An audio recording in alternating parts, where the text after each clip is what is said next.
Info pasar raya. Dari rekaman video warga memperlihatkan lapak milik pedagang pasar tradisional Aeng Toa rusak. Lapak pedagang yang terbuat dari kayu dan seng terporak-poranda setelah diterjang angin kencang disertai hujan deras. Sementara itu, Disperindak Takalar bersama pengelola pasar yang meninjau lokasi mencatat sebanyak 38 lapak milik pedagang yang rusak. Angin puting beliung yang menimpa pasar Aeng Toa di Kecamatan Kalisong Utara yang menyebabkan ada beberapa pedagang yang mungkin tidak bisa berjualan karena lapak-lapak yang dimiliki rusak.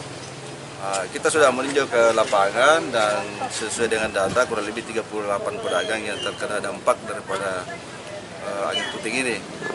Dan insya Allah saya akan melaporkan kepada pimpinan untuk mendapatkan bantuan dan segera pasar ini bisa beroperasi kembali untuk menopang perekonomian masyarakat.